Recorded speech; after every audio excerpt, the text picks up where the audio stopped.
did you know if you use these ingredients, it will do absolutely nothing? I know people always want to say that certain ingredients are really bad because it's not clean beauty, but we're going to debunk that right now with 4 facts. We're going to debunk that right now with 4 facts that I have written down on my handy dandy iPad. And if you're enjoying this cyborg makeup, please like and subscribe to my channel. I post quite a lot of YouTube shorts of me doing this kind of makeup. I am not a robot. I'm just kidding. I decided I'm definitely going to film more videos of me in my makeup because this sounds like more fun than just doing them in my regular face. People always like to refer to the clean girl aesthetic and how clean makeup is the best makeup. And honestly, that is just not true. It is a crazy exaggeration, honestly, made up by marketing companies to make you feel bad, to scare you, basically. So we are going to go over the facts, and I've been a cosmetologist for almost 10 years now. Oh, actually, it has been 10 years by this point, and we're going to talk about the facts of each of these things. Let's get into it. Starting with the first and most important, every brand has a different definition of what clean beauty is. And we're going to pop them on the screen, but we're going to talk about them as well, because I feel like if there's a different definition per brand, it doesn't even make sense. And if every brand has their own term for clean beauty, that means that it's also a marketing term. And we're going to come back to that. We'll circle back around. But let's first talk about Sephora's, because Sephora is probably one of the most well-known ones. Let's read it off, shall we? And I'll put it on the screen from whatever side. Okay. Sephora says, we want to make it easy for you to find products that align with your preferences. Clean at Sephora is a curation of brands with effective formulas that meet regulatory standards worldwide and avoid certain ingredients such as parabens, sulfates, phthalates, I always say that wrong, and mineral oils. And then it has a list of everything that they avoid at Sephora. Amika's is a little bit different. Amika goes into their commitment to the climate. They talk about sustainable sourcing. They talk about responsible packaging.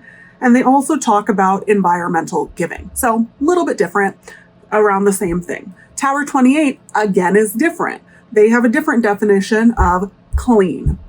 Let's look at theirs. Oh, theirs is about ingredients. No animal-derived ingredients, fragrances, pore clogging, waxes, allergens. So, I mean, I think in theory, all of this sounds good, but the fact of the matter is everybody has a different definition.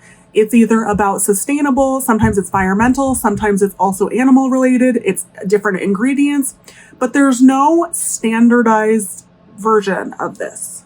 The second point I want to bring up is that sometimes our products need those ingredients to make them effective. A great example of this, and a really well-known example of this, is the Givenchy powder. People loved that powder, and then Givenchy formulated it without talc, and now everyone hates it. There's a reason for that. The talc really helped to absorb some of that excess, and it wasn't glittery. Now, people can't stand it. I do want to dive into this point just a little bit more because, as I said, I've been a hairdresser for over 10 years, and quite frankly, I have not ever had one person be able to tell me what a sulfate is. Now I can tell you what a sulfate is. A sulfate is a surfactant that is used as a cleansing agent in detergents and things like that. So typically it's in cleansers, shampoos, things like that. It is a cleansing agent. Now, I'll tell you what, I want my face wash to be cleansing. There's nothing wrong with surfactants. There's nothing wrong with sulfates. Just in case you don't believe me, I'm going to include Google's definition of sulfates, okay? So, in cosmetic products, sulfates are strong cleansing agents, surfactants, that bind to dirt and oil and wash them away to create a rich lather. Common examples include sodium lauryl sulfate and sodium laureth sulfate, which are found in shampoos, conditioners, and other cleaning products, while effective cleansers. Now, something I want to point out is that no reputable sources have ever actually found that surfactants are bad for you. I'll put a link to an article down below that talks about this, but no reputable sources have ever said that they're bad for you. The next one that I want to talk about is parabens, because this is also a one that people always freak out about if they have parabens in them. Again, let me ask you, do you know what parabens are? If you don't, move on. Now, parabens are a type of, if you don't know what they are, you don't get to speak of it. You don't. Parabens are a type of preservative. They're a very effective type of preservative. Now, I don't know about you, but I don't like my shampoo to go moldy. I also don't like it when my makeup goes bad too fast, especially within like the first month of having it. I hate that. That pisses me off. That does not make me happy. Sorry. That was a rant. And can I just point out that again, there is no definitive proof that parabens are actually bad for you? Wild how that works, that there's no definitive proof that they're actually bad for you. Now, I can tell you what, I used to love the Kosas concealer until I found out that it went bad within the first month of owning it.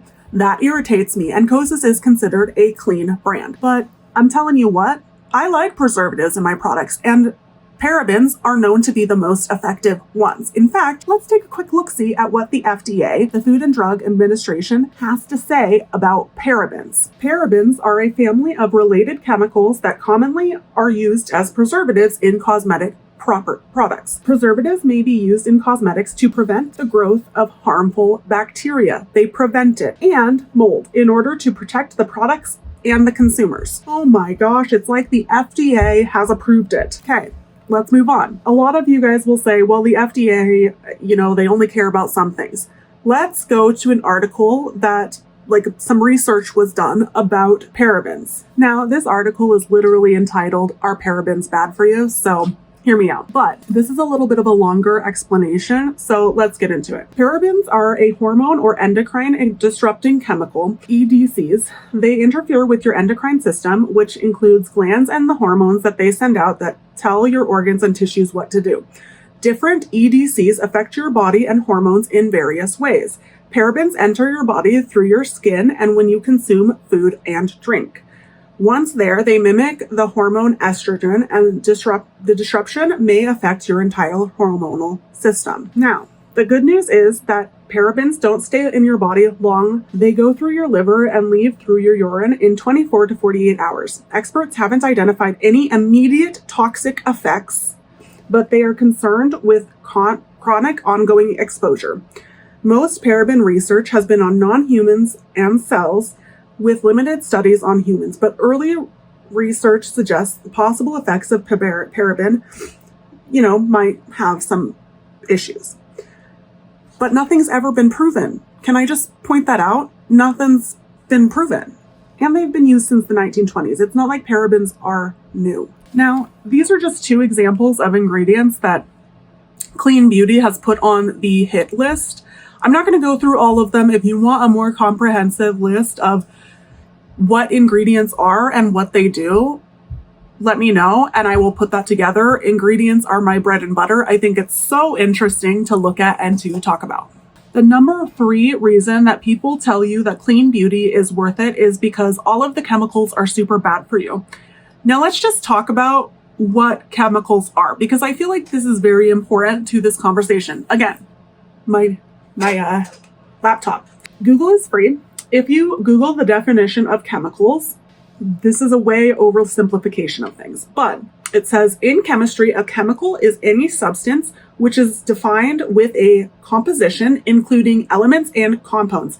Everything in the universe that has mass, takes up space, is a chemical, from air and water to food that we eat and the materials they use.